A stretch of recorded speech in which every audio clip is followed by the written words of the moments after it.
أعوذ بالله من الشيطان الرجيم. بسم الله الرحمن الرحيم. إن الحمد لله نحمده ونستعينه ونستغفره ونعوذ بالله من شرور أنفسنا وسيئات أعمالنا. من يهده الله فلا مضل له ومن يضلل فلا هادي له، وأشهد أن لا إله إلا الله وحده لا شريك له، وأشهد أن محمدا عبده ورسوله صلى الله عليه وآله وأصحابه وسلم تسليما كثيرا. أما بعد، السلام عليكم ورحمة الله وبركاته. تسرور كائنات جوند دوهم فته محترم ورونو. په تیره اوله فته کې موږ د هغه هلک قصه بیانول چې ذونواس پاچا غوښته چې صاحب ځینې جوړ کړي، خو هغه نصراني سو او د وژلو په واسطه د یمن 100,000 نفر و نصرانیت ته داخل سوه او پاچا دغه نفر یو و اورته ور اچول. رسول الله صلی الله علیه و آله وسلم فرمایي په دغه نفرو کې چې اورته اچول کېده یوه ښځه وه چې یو کوچنی د کې زوی یې په غېږ کې و. دا وبېرېده چې څنګه خپل ځان او دغه کوچنی په اور کې واچوم، نو یې پښه ونیول. په تردد کې ده.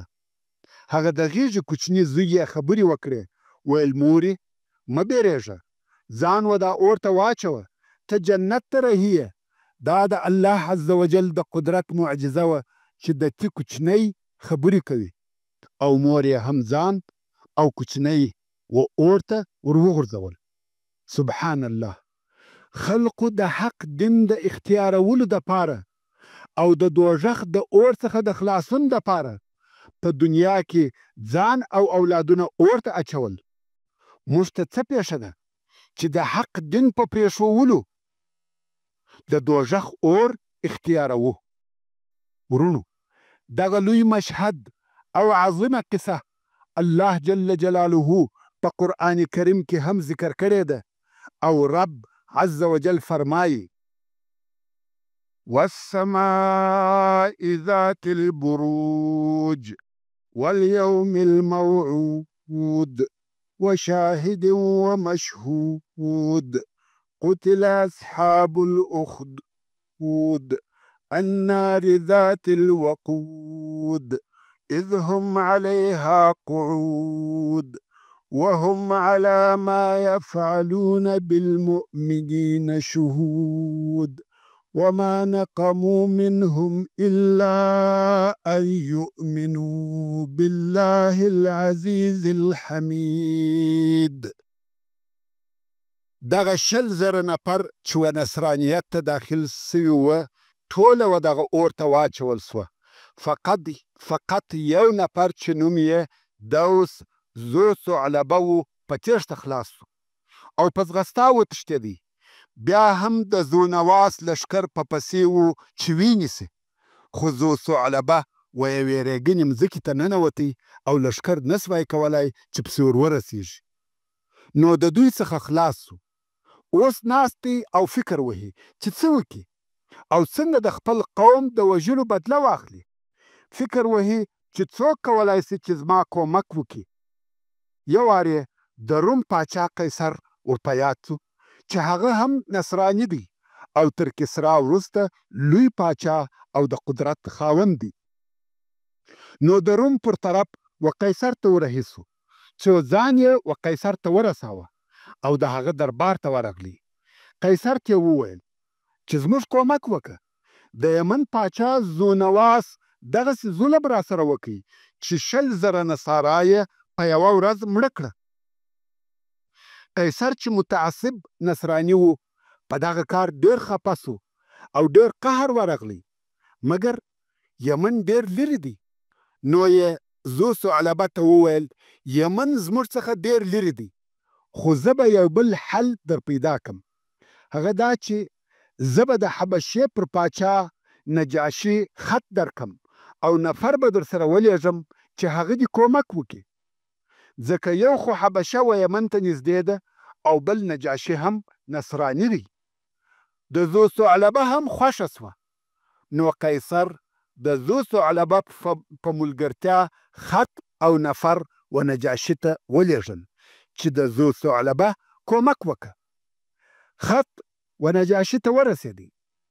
نجاشي هم ډېر په قهر سو چې ذونواس د ده د دین خلق وژلي دي.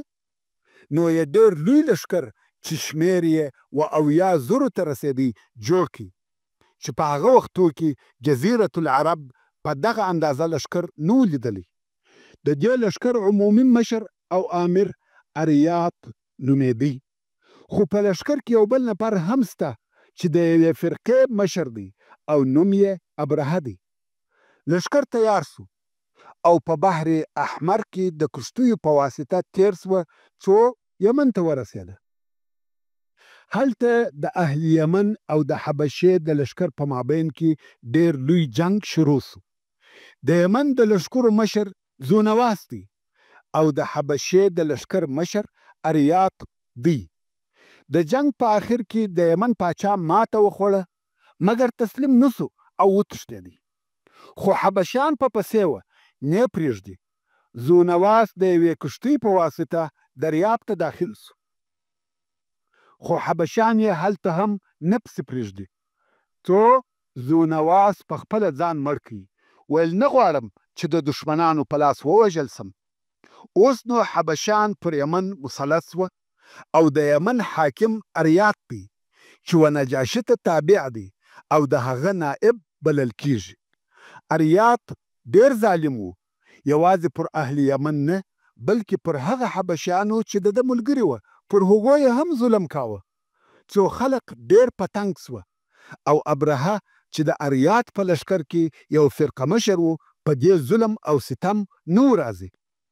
نو یې په لښکر کې دننه د اریاط مخالف نفر پیدا کړه او په اتفاق سره د اریاط پر ضد د جنگ اعلان وکړي. اوس د حبشې لښکر پر 2 حصو تقسیم سو. د ابرهه او اریاط لښکرو د جنگ دپاره ځانونه تیار کړه او 2 لښکره مخ په مخ د جنگ دپاره تیار او آماده ولاړ دي. په دې وخت کې ابرهه و اریاط ته نفر ورولېږي. ویل راسه چې زه او ته خبرې سره وکړو. یو وار به دواړه بې اسلحې سره کښېنو او بحث به سره وکړو. شاید بې له جنګه د حل لار پیدا کړو. اریاط هم قبوله کړه. دوی دواړه د خبرو دپاره بې له اسلحې سره کښېنستل. ابرهه ورته وویل زموږ لښکر ټول حبشان دي. که دوی سره وجنګوو حبش مړه کیږي او د یمن حکم بیرته د یمن خلقو ته پاته کیږي. او دا جنگ د حبشې په ضرر تمامیږي. اریاط ویل مقصد دې څه دی؟ ابرهه ویل زه او ته به جنگ سره وکړو. هر یو چې غالبه سو حکم د هغه دی او هغه د یمن حاکم پاته کیږي. اریاط ویل خوښه مې ده. نو د لښکرو پر ځای دوی 2 یو په یو جنگ سره شروع کړي. اوله حمله یا د تورې وارې اریاط وکړي. هغه خطا سو خو فقط د ابرهه پر پزه توره وموښته او د ابرهه پزه یې غوټه ور پرې کړه. نو د دې جهته ابرهه ته ابرهه اشرم ویل کیږي ځکه په عربي کې اشرم و هغه چاته ویل کیږي چې پزه یې پرې سوې وي. تو 2مه حمله یا د تورې وارې ابرهه وکړي. اریاط یې په توره ووهه او مړ یې کړي. نو د یمن حاکمیت و ابرهه ته ورپاته سو او ابرهه د یمن پاچا سو. دا خبر د حبشې پاچا نجاشي ته ورسېدی. ډېر په قهر او غضب سو. ویل حبشیان څنګه په خپل مابین کې سره جنګیږي او ابرهه څنګه دا جرأت کاوه چې اریاط ووژني. نو نجاشي قسم یاد کړي چې د خپل لښکر سره به یمن ته ځم او د یمن خاوره به تر پښو لاندې کوم او د ابرهه سر به ورخوم. ورو په هغه وختو کې د سر خول د ذلت علامه وه. نو ځکه به مریانو همیشه سرونه خرول. دا خبر و ابرهه ته ورسېدی چې نجاشي په قهر سوی دی او زما د ذلت دپاره یې قسم یاد کړی دی. څرنګه چې د ابرهه د نجاشي سره هیڅ په وسه نه و پوره، نو یې خپل سر په خپله وخراوه او د یمن یو څه خاوره یې په یوه کڅوړه کې واچول. دغه خاوره او خپل وریښتان یې د یوه لیکه سره د یوه نفر په لاس و نجاشي ته ولېږل. په لیک کې یې و نجاشي ته لیکلي وه: زه ستا تابع او ستا خادم یم. ما چې اریات ووژي د هغه سبب دا و چې هغه ظالم و، ډېر ظلم یې کاوه او خلک یې ستا څخه متنفره کول، او ستا د قسم دپاره ما خپل سر وخراوه. دغه زما وریښتان دي او دغه هم د یمن خاوره ده، تر پښو یې لاندې که چې ستا قسم ادا سي. نجاشي هم راضي سو، ویل څرنګه چې دی زما تابع دی او زما د امر څخه مخالفت نه کوي، نو ولې جنګ کوم؟ همیشه د پاچاهانو یا رئیسانو اشخاص نه دي پکار، بلکې د ځان تابع خلک یې پکار دي. د نجاشي سره خبره پای ته ورسېده، مګر ابرهه چې د نجاشي نائب بلل کیږي، د هغه په زړه کې بیا هم د نجاشي بیره وه. نو د دې دپاره چې خپله وفا او تابعوالی نجاشي ته وښیي، نو یې امر وکړي چې په یمن کې یوه ډېره لو او ښایسته کنیسه جوړه کړي. کنیسه د نصاراو د عبادت ځای دی. څرنګه چې نجاشي نصراني او عابد سړی و، نو ابرهه ویل په دې کار به نور هم نجاشي خوښ او راضي کم. کم وخت چې کنیسه جوړه سوه، نو یې د قلیس نوم پر کښېښاوه او نجاشي ته یې حال ولېږي چې په یمن کې مې یوه ډېره لو کنیسه ستا په خاطر جوړه کړه او ټول عرب به مکلف کم چې و دغه کنیسې ته د عبادت دپاره راځي. بیا یې شاوخوا د عربو و قبایلو ته نفر ولېږل چې عرب هم د کنیسې په جوړېدو خبر او مکلف کې چې د حج او عبادت دپاره قلیس ته راځي. په دې جمله کې د ابرهه نفر د عربو و یوې قبیلې ته ورغله چې دلته اهل نسیع اوسېدل. اهل نسیع څوک وه او د دې نامه څخه مقصد څه و؟ ورونو، د نسیع د لفظ ترجمه تاخیر او زندول دی. نسع شی یعنی یو شی وزنداوه. الله جل جلاله د سورة التوبه په 29 نمبر آیات کې فرمایي: انما النسیء زیادة فی الکفر، یعنی بېشکه چې دغه زندول نور هم په کفر کې زیاتوالی دی. نو دغه اهل نسیع څوک وه او څه وظیفه یې درلوده؟ ورونو، د دغه خلقو پیژندل یو څه نورو معلوماتو ته ضرورت لري. هغه دا چې کم وخت چې الله جل جلاله ټول عرب د ابراهیم علیه السلام پر دین کړه او په ټولو عربو کې بې له دینه څخه د ابراهیم علیه السلام بل دین نه و، ټول عرب موحدین وه، خو بیا په کرار د دین عالمان کمیدل او د دین صحیح او اصلي احکام هم ورسره پټېدل او په دین کې نور شیان د دین په نامه داخلېدل. نو خو بیا هم پر دې سربیره د ابراهیم علیه السلام د دین یو څه آثار پاته وه، لکه حج، عمره او یو څه نور شیان چې د هغې جملې څخه یو هم د حرامو میاشتو عزت و. یعنی الله جل جلاله د خلقو د حساب دپاره 12 میاشتې پیدا کړي دي چې د هغو څخه په 4 میاشتو کې الله جل جلاله جنگ او تجاوز منع کړی دی او دغه 4 میاشتو ته اشهر حرم ویل کیږي، یعنی حرامي میاشتې، او هغه 4 میاشتې دا دي: رجب، ذوالقعده، ذوالحجه او محرم. اوس نو د ابراهیم علیه السلام په دین کې په دغه 4 میاشتو کې جنگ او تجاوز حرام او ناروا و، مګر د خپل ځان څخه دفاع جائز او روا وه. او هر جنگ چې په دغه حرامو میاشتو کې په عربو کې پیښ شوی دی، عربو و هغه جنگ ته حرب الفجار وایه، یعنی د فاجرانو جنگ، ځکه دا کار د الله جل جلاله پر حرماتو تجاوز و او دا کار فاجرانو کاوه. او د فجار جنگونه 5 دي.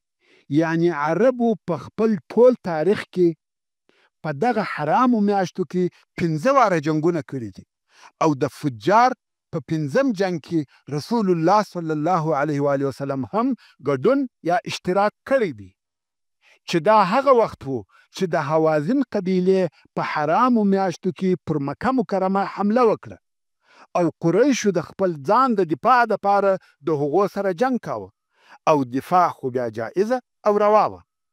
څرنګه چې دا جنگ د رسول الله صلی الله علیه و آله وسلم تر بعثت او رسالت د مخه وو او رسول الله صلی الله علیه و آله وسلم هم په عمر کم وو، نو په دغه جنگ کې یې خپلو اکاګانو ته غشي ورکول. په حدیث شریف کې راغلی دي چې رسول الله صلی الله علیه و آله وسلم فرمایي ما د فجار په ورځ د حوازن په حمله کې خپلو اکاګانو ته غشي ورکول. نو عربو د ابراهیم علیه السلام د دین سره برابر په دغه 4 میاشتو کې جنگ او تجاوز نه کاوه. خو د بله طرفه د عربو ژوند او کاروبار پر دغه جنګو ولاړ و. که جنگ نه وای خواړه نه وه. یوې قبیلې به پر بلې قبیلې حمله کول، د هغو خوراکي مواد، سامانونه او حیوانات به په غنیمت اخیستل او بندیان به یې ځینې نیول چې هغه به بیا د مریانو پر قسم خرڅول. دغه د دوی ژوند، تجارت او کاروبار و. قانون د ځنګلو هر زورور به کمزوره خوړي. بې له جنګه د دوی ژوند په لوږه او مسکنت تېرېدی او په دې 4 میاشتو کې پر دوی جنگ منع و. خیر، رجب خو یوازې میاشت وه. دوی د جنگ څخه صبر کولی سوای، خو هغه نورې 3 میاشتې ذوالقعده، ذوالحجه او محرم سره پسې وې. دغه 3 میاشتې جنگ نه کول و دوی ته سخته تمامېده. نو یې د دغه مشکل د حل دپاره یوه لار وسنجول، چې هغه د حل لار داسې وه چې عربو یوه قبیله اختیار کړه او دې قبیلې ته یې د میاشتو د اړولو واک او اختیار ورکړي چې دوی کولی سي چې یوه میاشت په بله میاشت واړوي. مثلا دوی کولی سي چې د محرم میاشت چې جنگ پکښې حرام دی په سفره واړوي، نو جنگ جایز او روا سو. او بیا د سفرې میاشت د محرم میاشت وبولي، یعنی حلاله میاشت و حرامې ته واړوي او بیا د هغې پر ځای هغه حلاله میاشت حرامه کړي. خو دغه د میاشتو اړول یوازې اهل نسی کولی سوای. دا د بل چا کار نه و. اوس چې اهل نسی مو در وښول، نو به بیرته هغه خپلې قصې ته راسو. کوم وخت چې د ابرهه امر دغه د اهل نسی قبیلې ته راغلی چې تاسې به د حج او عبادت دپاره قلیس ته راځئ، یعنی هغه کنیسې ته چې ابرهه جوړه کړې ده، نو دغه قبیلې سره وویل ابرهه قلیس جوړ کړئ، غواړي چې دا به د کعبې شریفې په عوض کې د خلقو د عبادت ځای وي؟ دا هیڅ امکان نه لري. نو د دغه اهل نسی څخه یو نفر و یمن ته ولاړ او قلیس ته ورننوتی.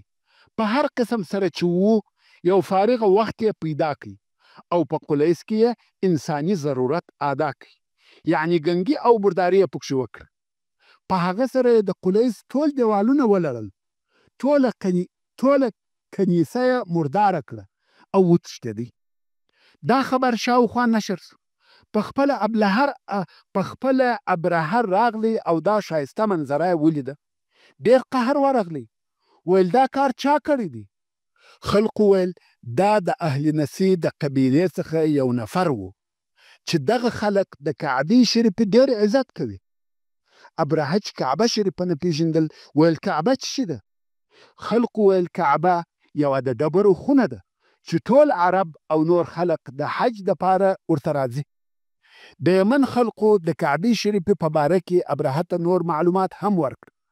ابرهه ته دا معلومه سوه تر څو چې کعبه شریفه موجوده وي د ده قلیس ته څوک د حج او عبادت دپاره نه راځي. نو یې د کعبې شریفې د نړولو نیت او اراده وکړه چې باید کعبه شریفه ونړوم. اوس نو ابرهه د کعبې شریفې د نړولو دپاره د یوه لوی لښکر د جوړولو امر وکړي. وایي غواړم چې کعبه شریفه ونړوم.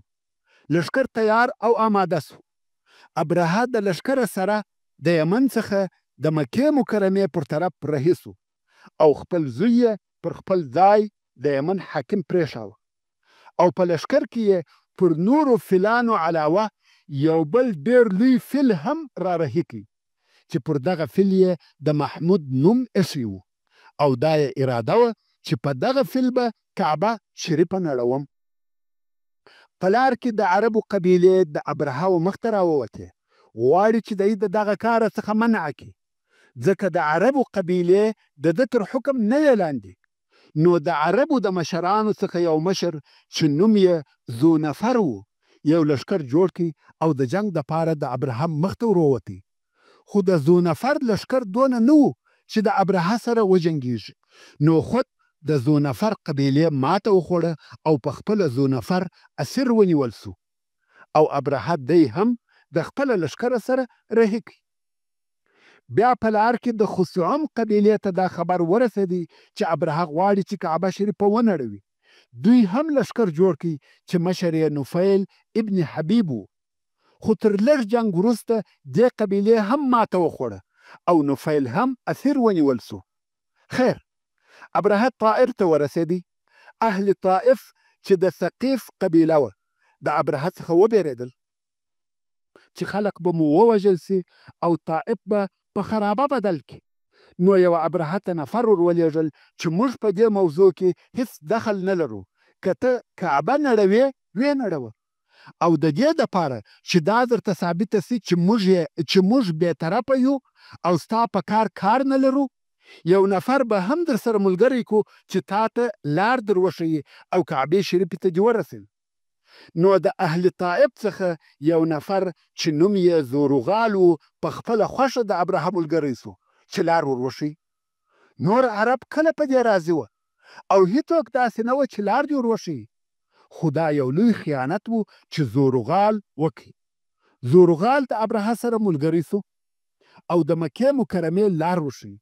کم وخت چې مکې مکرمې ته نږدې سوه زورغال په لار کې مړ سو او هلته د مکې مکرمې او طائف په مابین کې ښخ کړه سو او د ده قبر د عربو دپاره د ډبرو د ویشتلو ځای وګرځېدی. یعنی هر وخت چې به عرب دلته تېرېده د ده قبر به په ډبرو ویشتی او ویل به چې دا د خپل قوم خائن دی.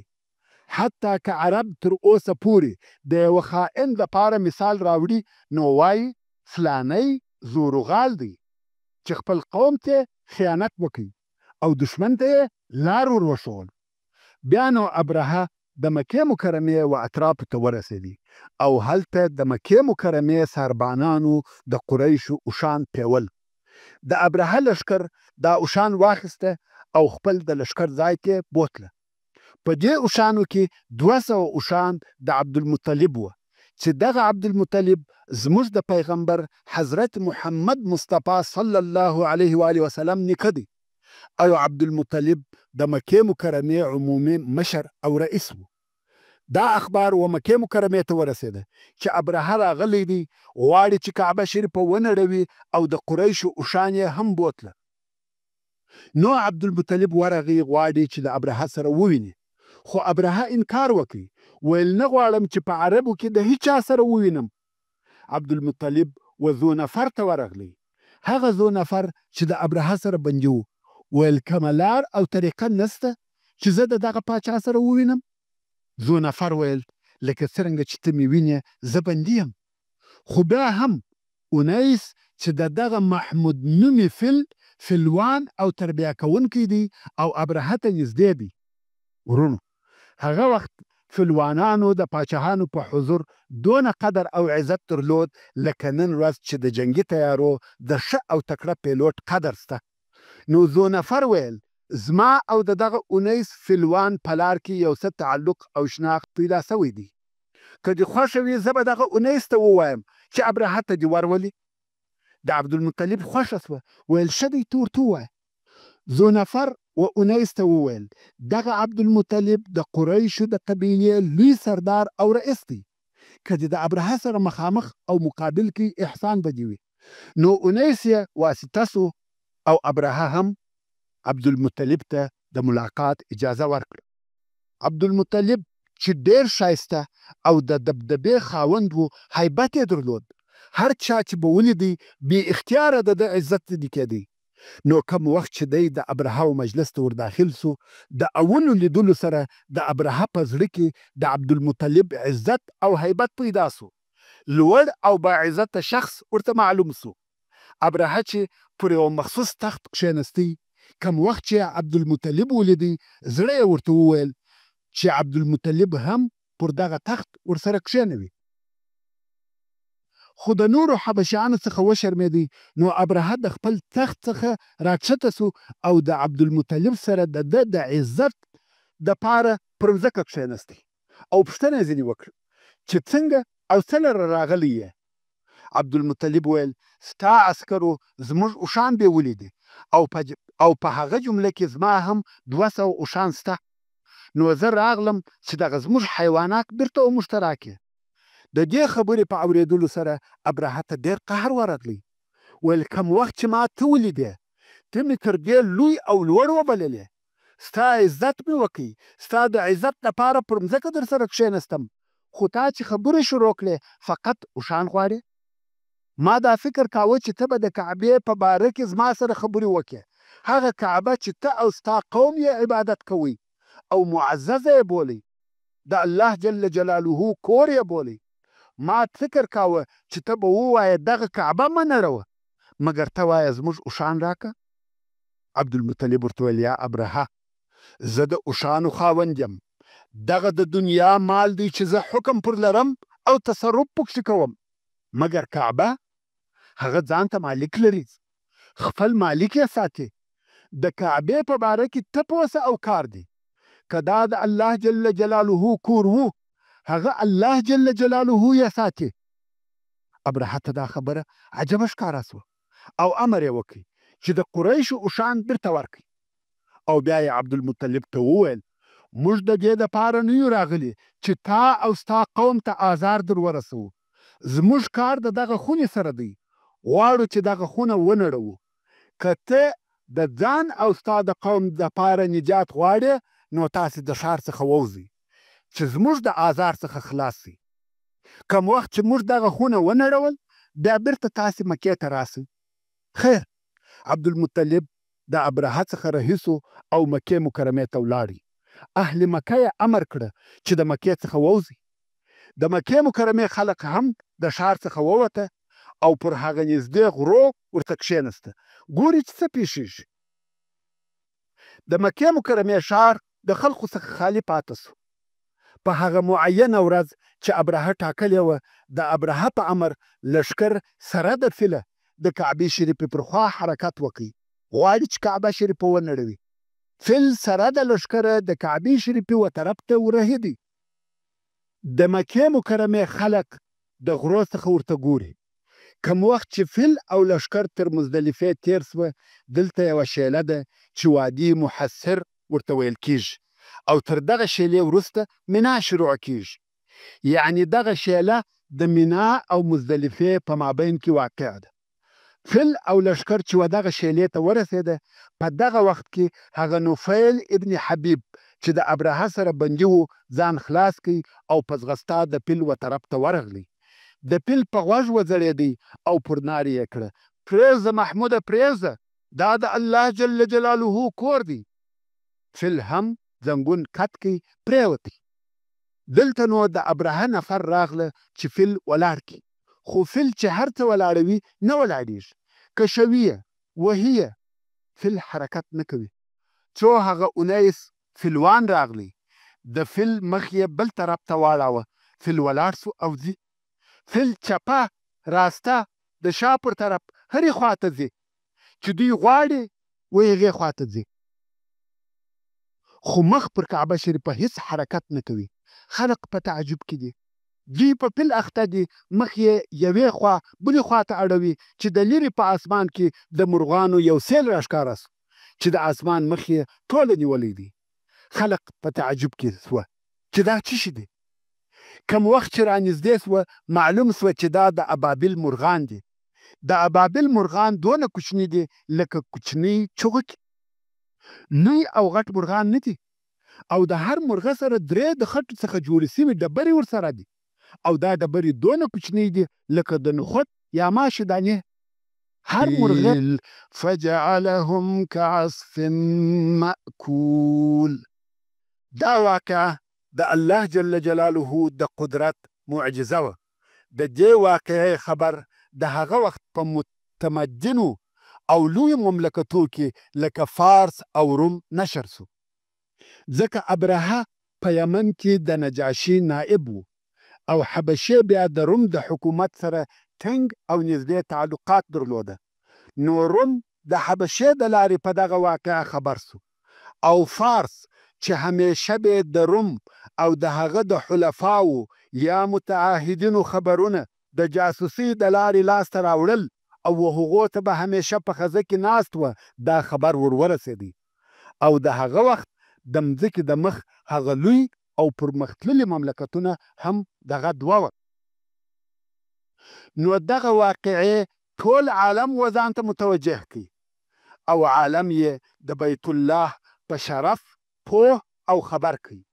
عالم ته دا معلومه سوه چې الله جل جلاله دغه ځای مقدس کړی دی، لکه دا چې د دغه ځای څخه د رسول الله صلی الله علیه و آله وسلم د راتګ مقدمه وه او عالم ته یې دا ورښکاره کړه که د دغه ځای د اهله څخه یو څوک د نبوت دعوه وکړي دا به عینا هغه شی وي چې د دغه واقعې تقاضا ده او د دغه ځای څخه به د نبي راوتل د دغه پټ حکمت تفسیر او بیان وي چې الله جل جلاله ولې د مکې مکرمې مشرکان د هغه وخت پر اهل ایمان چې نصارا وه په داسې طریقه کامیابه کړه چې د اسبابو تر قدرت لوړه خبره وه. تاسې پوهیږئ چې د ابرهه لښکر څو نفره وو؟ 15,000 نفره د ابرهه د لښکر تعداد وو او دا ټوله په کوچني مرغانو هلاک سوه. نو خود دا واقعه د دغه ځای څخه د نبي د راوتلو مقدمه وه. خیر، د دې واقعې په لیدلو سره د کعبې شریفې عزت د عربو په زړو کې نور هم زیات سو. څرنګه چې عربو جنتري نه درلوده نو دوی به د یوې لویې واقعې په پیښېدو سره خپل تاریخونه پیژندل. مثلا فلانی کار د حرب الفجار الاولا د مخه یا وروسته پېښ سو. دغسې یوه لویه واقعه چې به د دوی په ژوند کې پیښه سوې وه په هغه د نور تاریخونه ښوول. نو دغه د فیل واقعه هم د عربو دپاره تاریخ وګرځېدی. مثلا فلانی کار د فیل تر کال 1 کال د مخه وسو یا فلانی کار د فیل تر کال 2 کاله وروسته وسو. ورونو اصلا د دنیا ټول تاریخونه همداسې دي. میلادي تاریخ د عیسی علیه السلام په زیږېدلو شروع سوی دی او زموږ مسلمانانو تاریخ د رسول الله صلی الله علیه و آله وسلم په هجرت سره شروع سوی دی. زموږ په وطن کې به هم داسې ویل کېده فلانی کار د وبا په کال وسو یا فلانی کار د بلوا په کال وسو، د سکاوي په کال یا د ترکي په کال داسې وسوه. مقصد دا چې د فیل کال هم د عربو دپاره تاریخ وګرځېدی او رسول الله صلی الله علیه و آله وسلم د فیل په کال او د فیل تر واقعې 50 ورځې وروسته و دنیا ته تشریف راوړی دی. ښه، اوس خو ابراهم مړ سو، مګر بیا هم د یمن حکم د حبشانو په لاس کې و، ځکه ابرهه خپل زوی چې یکسوم نومېدی په یمن کې د ځان په عوض پاچا ګرځولی و او تر یکسوم وروسته د ابرهه بل زوی چې مسروق نومېدی د یمن پاچا سو. د مسروق په وختو کې یو نفر پیدا سو چې عرب او د یمن د اصلي اوسېدونکو څخه و. یوازې دا نه بلکې د ربیعه ابن نصر پاچا د اولادې څخه و. هغه ربیعه چې زموږ په قصه کې د یمن اول پاچا و، هغه چې خوب یې لیدلی و. د دغه یمني عرب نوم سیف ابن ذی یزن و. دغه سیف چې اصلي عرب او د پخواني پاچا ربیعه د خاندانه څخه و همیشه به په فکر کې و چې د یمن د اصلي عربو حکم د حبشانو په لاس کې دی او دغه تجاوزګرانو څنګه د عربو مځکه په خپل قدرت کې راوستلې ده او د ده د نیکهګانو پاچهي یې غصب کړې ده. نو یې نیت وکړي چې یو څه وکړي او د حبشانو څخه پاچهي بیرته واخلي مګر د ده په خپله په حبشیانو هیڅ زور نه رسېدی، نو به همیشه په فکر کې و او په چاره پسې ګرځېدی. څو و دې نتیجې ته ورسېدی چې دی باید د روم د پاچا قیصر څخه کومک وغواړي. نو د دې مقصد دپاره شام ته ولاړی او د قیصر ملاقات ته ورغلی. قیصر چې د ده غوښتنه واورېده، د ده یې سوړ هرکلی وکړ او د ده غوښتنې ته منفي جواب ورکړ. یعنې د کومک وعده یې نور سره وکړه او د دې سبب دا و چې قیصر نصراني و او حبشیان هم نصارا وه. قیصر نه غوښته چې د نصاراو په مقابل کې د اهل یمن کومک وکړي. کم وخت چې سیف ولیده چې د قیصر څخه یې شی لاس ته نه ورځي، نو یې فکر وکړي چې د یوه عرب پاچا څخه کومک وغواړي. په دغه وخت کې یې نعمان ابن منذر چې په عراق کې با قدرته پاچا و ور په یاد او دغه پاچا هم د ربیع ابن نصر د اولادې څخه و. هغه ربیع ابن نصر چې خوب یې لیدلی و او خپله پاچهي او اولاده یې د یمن څخه عراق ته نقل کړي وه. نو د سیف ابن ذیزن په فکر کې دغه نعمان ابن منذر پاچا ور وګرځېدی او د روم څخه مخ پر عراق رهي سو، څو نعمان ابن منذر پاچا ته ورغلی. خپل او د یمن حال یې ورته ووایه. نعمان ابن منذر ورته وویل د حبشیانو حکومت ډېر قوي دی او زما زور نه پرسیږي، خو که ستا خوښه وي د حل یوه بله لار سته. هغه دا چې زه په کال کې یو وار و کسرا ته چې د فارس پاچا دی ورځم او د هغه په حضور مشرفه کېږم. که ستا خوښه وي ته د دې صبر وکړه. کم وخت چې زما د تګ وخت راغلی ته به هم زما سره د کسرا ملاقات ته ولاړ سې او هلته به و کسرا ته خپل شکایت بیان کړې. سیف ابن ذیزن چې بله چاره نه درلوده ویل ښه دي. نو د هلته په حیره کې د نعمان ابن منذر سره تر هغو پاته سو چې د نعمان د تګ وخت راغلی. نو یې سیف هم د ځان ملګری کړي او فارس ته د کسرا د ملاقات دپاره ولاړه. اوس به د کسرا د دربار او مجلس شکل او عادت درته بیان کم. کم وخت چې به خلق و هغه سالون ته ورداخل سوه کم چې د کسرا ملاقات پکښې کېدی، نو به خلق په ولاړ وه، نه به کښېنستل او پر هغه ځای چې کسرا کښېنستی د هغه و مخ ته پرده وه او هغه ځای نسبت و دغه نور سالون ته لوړ و او پر دغه لوړ ځای بیا د کسرا تخت چې په قسم قسم جواهرو ښایسته سوی و پروت و او پر دغه تخت سربیره یو د سرو زرو د پاچهۍ تاج ځړېدی چې دا تاج تر اندازې زیات لوی و. ویل کېږي چې د دې تاج وزن 90 کیلو او دا تاج د سرو زرو په زنځیرانو لوړ پچک پورې تړل سوی و. تر دغه تاج لاندې د کسرا تخت او د ناستې ځای و. د ده او د خلقو په مابین کې پرده وه.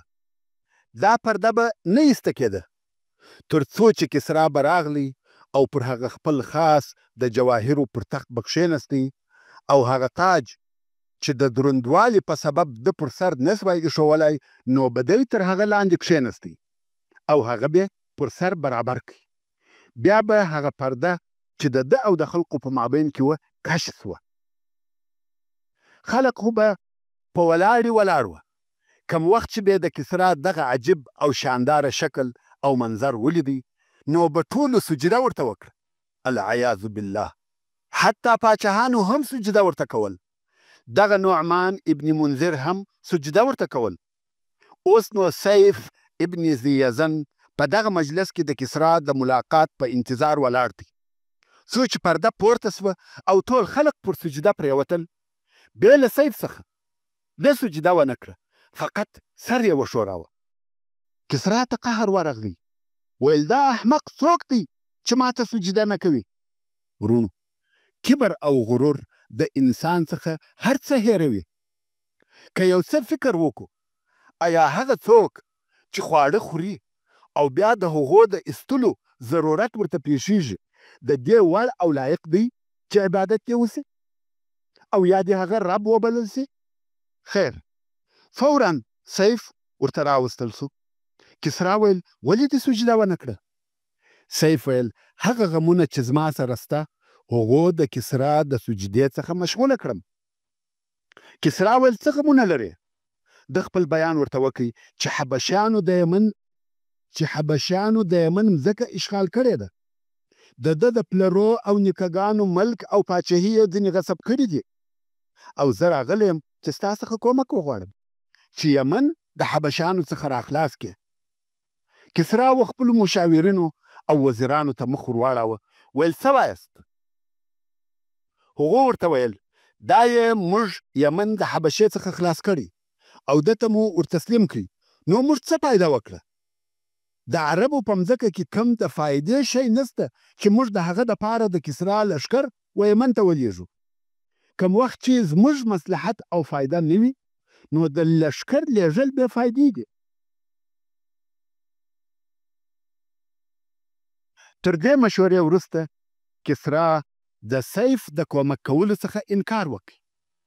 ورونو، نن ورځ هم د دنیا د لویو او قوي مملکتو دا قانون او عادت دی.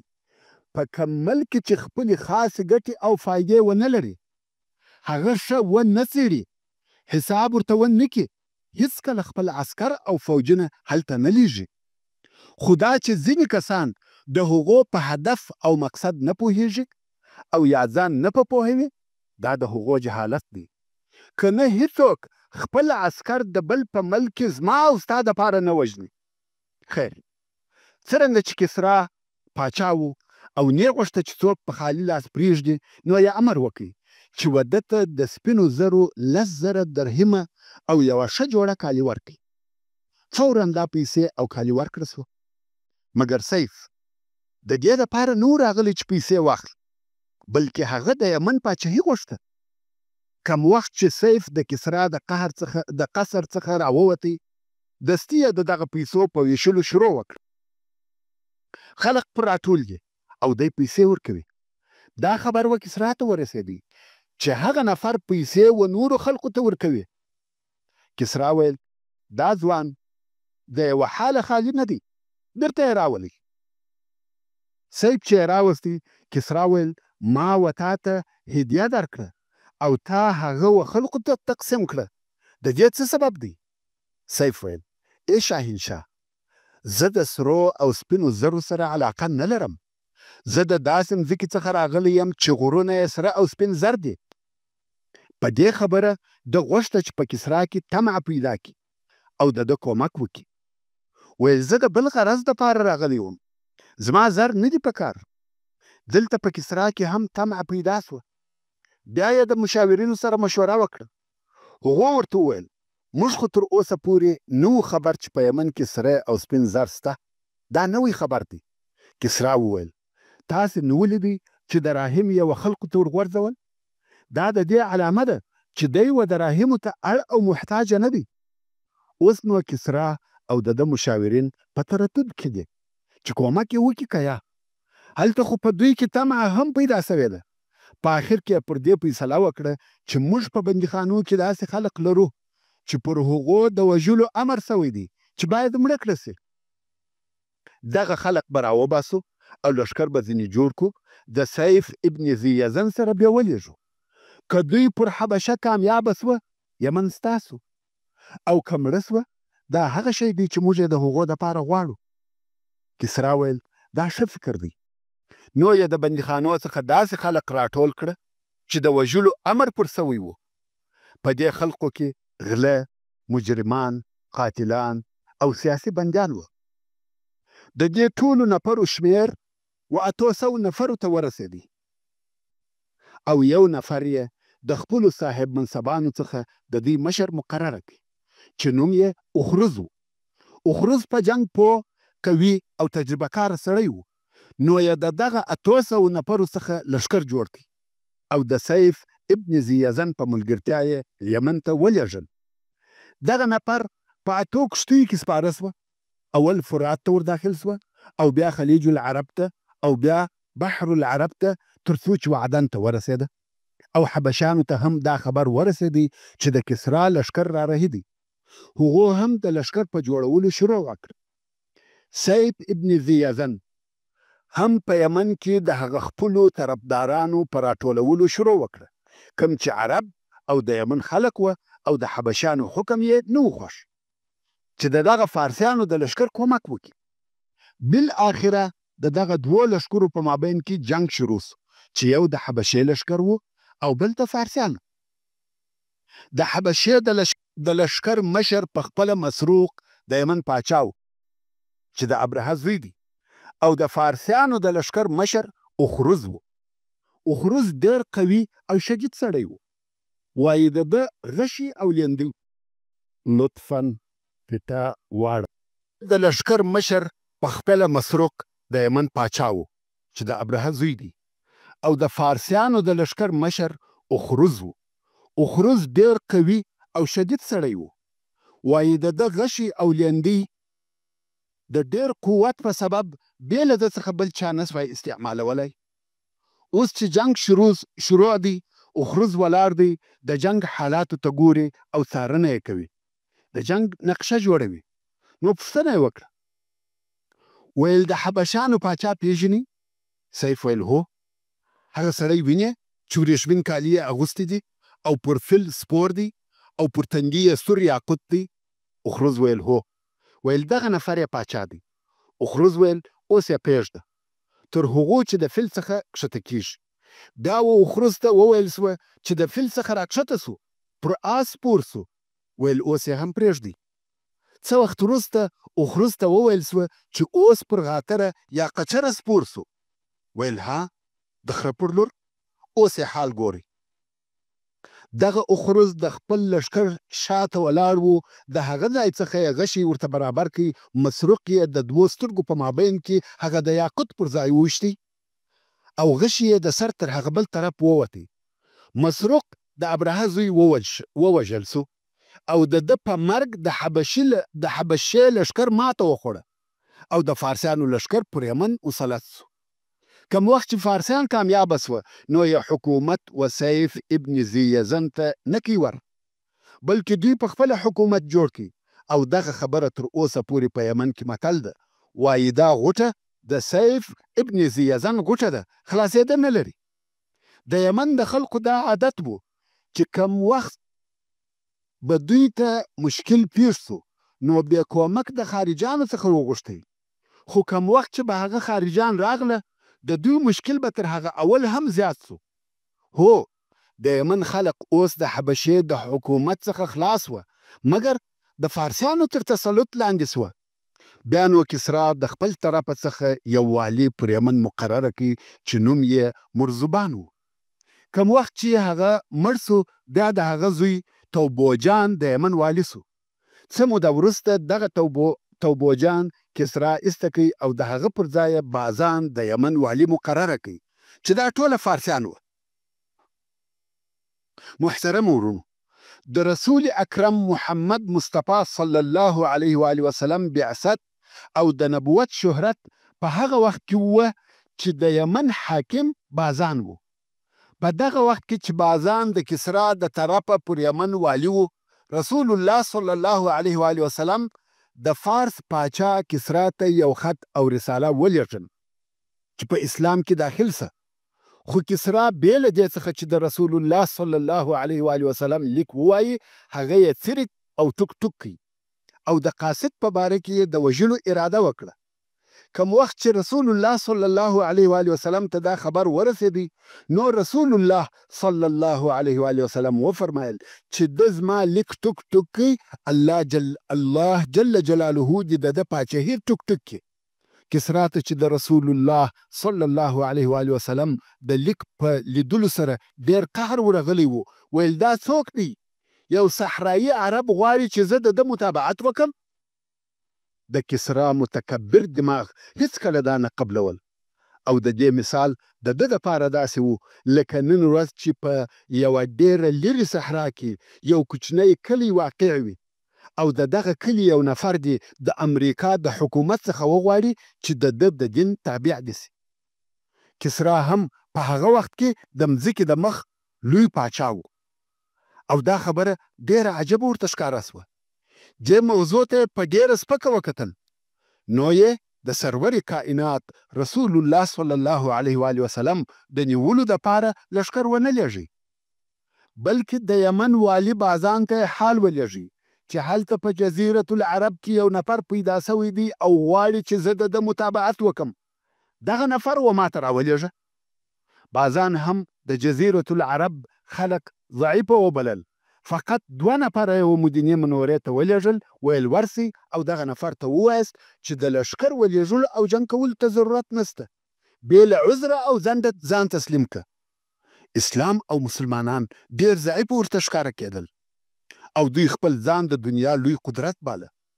نو دغه 2 نفره و مدینې منورې ته ورسېدل او رسول الله صلی الله علیه و آله وسلم ته ورغله او ورته ویې ویل چې زموږ سره بازان ته ولاړ شه او هغه دې بیا کسرا ته لیږي، ځکه کسرا ته غوښتی یې. رسول الله صلی الله علیه و آله وسلم وفرمیل تاسې نن شپه استراحت وکئ او ستاسې جواب به سبا درکم. خلق چې سبا و رسول الله صلی الله علیه و آله وسلم ته د جواب اخیستلو دپاره راغله.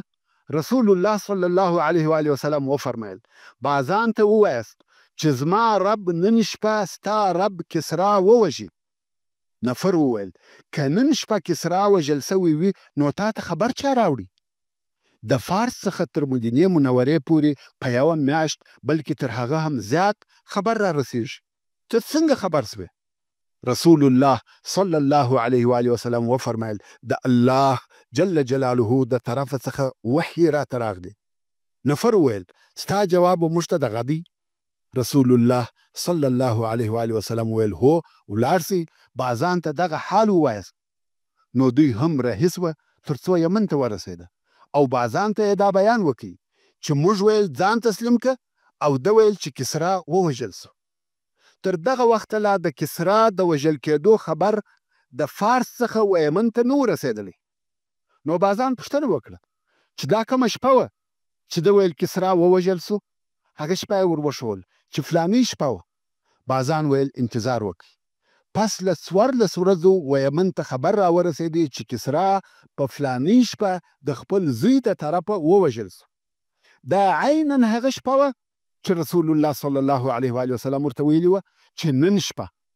نو بازان وویل په والله دا معلومات بې له نبي څخه و بل چاته نه کېږي. نو یې ایمان راوړي او مسلمان سو. او هغه نور فارسیان چې په یمن کې وه د بازان د مسلمانېدو په سبب ټول ورسره مسلمانان سوه. او بازان وویل تر دې وروسته موږ د مدینې د حکم تابع یو نه د فارس. تر دغه وروسته یمن او د هغه حکومت د رسول الله صلی الله علیه و آله وسلم او مسلمانانو د حکم تابع وه نه د کسرا. نو د بازان الفارسي رضی الله تعالی عنه په مسلمانېدو سره اسلام و یمن ته داخل سو او رسول الله صلی الله علیه و آله وسلم هم دغه بازان د یمن پر حکومت د وفات تر وخته پرېښاوه. کم وخت چې بازان وفات سو نو د ده زوی شهر د یمن حاکم وګرځېدی او رسول الله صلی الله علیه و آله وسلم هم پر دغه حکومت پرېښاوه تر څو چې الاسود العنسي په یمن کې پیدا سو او د نبوت دعوا یې وکړه او شهر د بازان زوی مړ کړي او د یمن حکومت یې ونیوی. دا واقعه د رسول الله صلی الله علیه و آله وسلم د حیات په آخرو وختو کې پیښه سو او د رسول الله صلی الله علیه و آله وسلم عادت دا و کم پاچاهان چې به په اسلام مشرفه کېده هغه یې پر هغه خپل حکومت پرېښول نه ایسته کول. دا هغه معلومات و چې یمن څنګه د فارس په حکم کې داخل سو او بیا څنګه د فارس د حکم څخه ووتی او په اسلام کې داخل سو. اوس به یوه بله قصه درته بیان سي چې دا قصه هم د سرور کائنات محمد مصطفی صلی الله علیه و آله وسلم په ژوند پورې تعلق لري او دا قصه د قصی ابن کلاب ده چې دغه قصی د رسول الله صلی الله علیه و آله وسلم څلورم نیکه دی. ستاسې به هغه د مخه بیان په یاد وي چې د جرهم قبیله څنګه د یمن څخه و مکې مکرمې ته راغله او د دوی څخه اسماعیل علیه السلام چې د ابراهیم علیه السلام زوی و ښځه وغوښته او اوس دغه موجوده عرب مستعرب د اسماعیل علیه السلام او د جرهم لمسان او د مکې مکرمې امارت او اداره د دوی په لاس کې وه.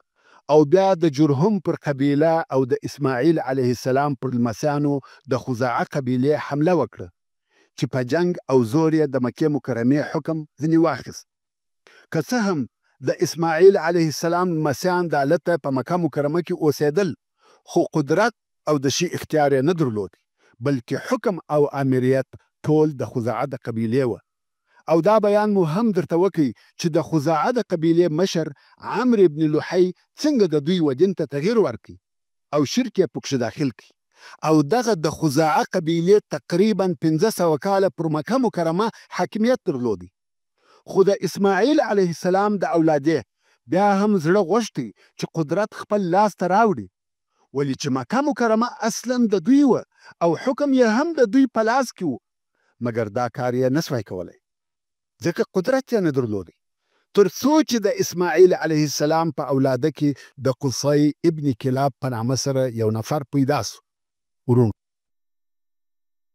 د اسماعیل علیه السلام په اولاده کې یو فهر دی، یعنی یو نفر و چې نوم یې فهر دی، چې لقب یې قریش و او د ده اولادې ته قریش ویل کېږي.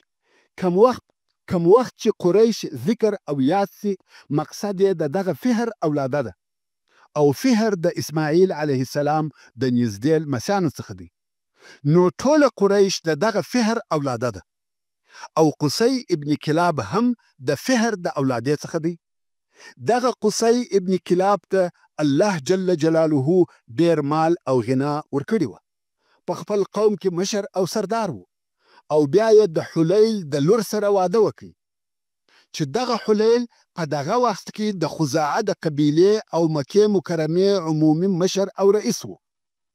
دې واده د قصی ابن کلاب شرف نور هم ورزیات کړي، ځکه یو خدای د اسماعیل علیه السلام د اولادې څخه و، او بل د ده ښځه د خزاعه د قبیلې او د مکې مکرمې د رئیس لور وه، او په عین وخت کې غني او مالداره هم و. په خپل قوم کې مشر او د عزت خاوند و. کم وخت چې د دغه قصی اولادونه زیات سوه، نسل یې ډیر سو، نور یې هم عزت او دبدبه پیدا کړه، نو دا فکر ورسره پیدا سو چې د خپلو پلرو ملک او حکم بیرته لاسته راوړي. په دغه وختو کې د ده خسر چې حلیل نومېدی او د خزاعه د قبیلې رئیس و مړ سو.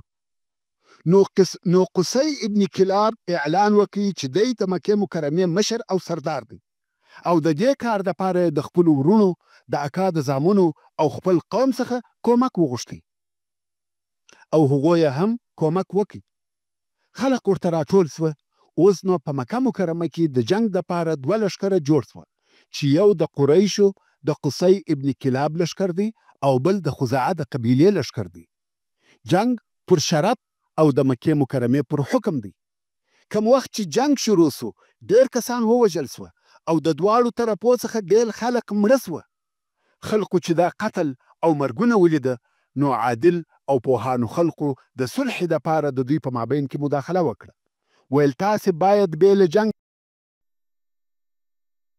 د منصفانو په حکم فیصله وکړي. بیا نو دواړو طرفو د منصف پر حکم اتفاق وکړي، او یو سپینږیری سړی چې ډیر هوښیار او د عربو د پوهانو څخه و، د منصف او فیصله کوونکي په صفت وټاکي، چې د دغه سړي نوم یعمر ابن عوف و. دواړو قبیلو پر دې اتفاق وکړي چې یعمر ابن عوف مو منصف دی، او دواړو طرفو ډیر شدید قسمونه یاد کړه چې دغه یعمر ابن عوف چې هره فیصله وکړه بې له کوم دلیله یې منو، او هیڅوک پر هغه حکم اعتراض نسی کولای. او پر دغه اتفاق او قسمو یې شاهدان هم ودرول. اوس نو ټول خلق و دغه یعمر ته راټول سوه، او د مدعیانو څخه هر یو غواړي چې خپل دلایل ووایي. اول قصی ابن کلاب ولاړ سو او ویل دا زما د پلرو ملک دی، اسماعیل علیه السلام زما نیکه دی، او هغه اول سړی وی چې په مکه کې اوسېدلی دی، او زمزم هم د هغه دپاره الله جل جلاله پیدا کړي. کعبه شریفه هم هغه جوړه کړې ده، او د خزاعه قبیلې دا ملک په زور لاندې کړی دی. هو دا صحیح ده چې دوی 1500 کاله دلته حکم کړی دی، خو د اولې ورځې څخه دوی د زور څخه کار اخیستی دی او د بل حق یې خوړلی دی. او دغه کعبه شریفه هم زما نیکه جوړه کړې ده. ویل اوس نو دوی خپل دلیل وایي، مګر د خزاعه د قبیلې سره هیڅ د یادولو وړ دلیل نه و، ځکه رښتیا هم دوی ټول شیان په زور غصب کړي وه. اوس نو یعمر حکم کوي. ټول خلق په انتظار او چپه خوله دي. یعمر وویل د مکې مکرمې ټول شیان د قصي ابن کلاب دي. چې هغه شیان چې شوه؟ رفاده، سقایه، حجابه، کسوه او ندوه دي. هر امر او هر واقعه په قصي ابن کلاب پورې تعلق لري او خزاعه لره په مکه مکرمه کې هیڅ اختیار او تصرف نسته. په دې فیصله سره ټول شیان د خزاعه د لاسه ووتل او هر څه د قصي ابن کلاب په تصرف کې سول. د ټولو عربو ټول شرف د ده ولاسته ورغلی. اوس نو قصي ابن کلاب بلا اختلافه د مکې مکرمې عمومي رئیس او سردار سو او خزاعه هم ټول شیان وده ته تسلیم کړه، ځکه وعده یې کړې وه او قسمونه یې یاد کړي وه. قصي ابن کلاب چې ډېر سخي سړی و، نو د حاجانو ټول مصرف یې د خپله ماله څخه کاوه. د حاجانو اوبه او خواړه دی برابروي. د خلقو په زړو کې نور هم محبت زیات سو. قصي ابن کلاب و کعبې شریفې ته نږدې د قریشو د اجتماع او مشورو دپاره یوه ډېره لوی خونه یا سالون جوړ کړي چې نوم یې د دارالندوه پر کښېښاوه. نو دارالندوه یو تعمیر و چې په هغه کې د قوم اجتماع، مجلس او مشورې کېدلې. دا دارالندوه داسې ځای و چې د اهل مکې ټوله فیصلې په دغه ځای کې کېدې. د قریشو په مابین کې هیڅ عهد او اتفاق بې له دغه دارالندوه بل ځای نه کېدی. حتی د نورو قبایلو سره هم هر قسم وعدې او فیصلې، قراردادونه او عهدونه په دغه دارالندوه کې کېده. هیڅ مشوره د جنگ او صلح، هیڅ فیصله بل ځای نه کېده بې له دغه ځای څخه. دا کار تر دغه نور هم مخته ولاړی. هغه دا چې په مکه مکرمه کې هیڅ چا بل ځای واده نه کاوه مګر په دارالندوه کې، چې دار قصي ابن کلاب هم ورته ویل کېده. دا هغه دارالندوه ده چې د رسول الله صلی الله علیه و آله وسلم د هجرت په ورځ د قریشو مشران په دغه ځای کې سره جمع سوه او د رسول الله صلی الله علیه و آله وسلم د وژلو فیصله یې وکړه. او دا هغه کور دی چې دلته د مسلمانانو په مقابل کې د جنگ فیصله وسوه. مقصد دا چې د عربو او قریشو ټول حکم او شرف په دارالندوه کې و. ټوله فیصلې یې په دغه ځای کې وې او د دې کور مؤسس قصي ابن کلاب و. او دغه قصي د رسول الله صلی الله علیه و آله وسلم څلورم نیکه دی. کم وخت چې قصي ابن کلاب سپینږیری او ضعیفه سو او دا ور معلومه سوه چې اوس نو مرګ رانږدې دی، نو یې خپلو اولادو ته وکتل چې ټوله په مکه مکرمه کې د خپلو او اخلاقو او پوهې په سبب قدر، عزت او شرف لري بې له عبدالدار څخه. نو یې د ځان سره دا فکر وکړي چې نور خو ټوله په خپله د عزت خاوندان دي او عبدالدار چې تر ټولو مشر هم دی په خلقو کې عزت نه لري. نو راسه د مکې مکرمې مشرتوب وده ته ورکړه چې دوی هم په دغه مشرتوب د عزت خاوند سي. نو یې وصیت وکړي چې تر ما وروسته د مکې مکرمې ټول مشرتوب د عبدالدار دی. کم وخت چې دی مړ سو، زامنو یې هم ټول منصبونه و عبدالدار ته پرېښول. مګر کم وخت چې بیا عبدالدار مړ سو، بیا نو د قصي زامنو د مشرتابه وظیفې په خپل مابین کې سره تقسیم کړې. د عبدالدار و اولادې ته یې سدانه او حجابه ور پرېښول. عبدمناف او د ده اولادې ته چې بني هاشم دي سقایه ور ورسېدل. خیر، د قریشو و ټولو شاخو ته چې د قصي ابن کلاب اولاده وه خاصه وظیفه ورکول سوه. د قصي ابن کلاب یو زوی عبدمناف نومېدی چې د دغه عبدمناف بیا هاشم، مطلب او نور زامن وه.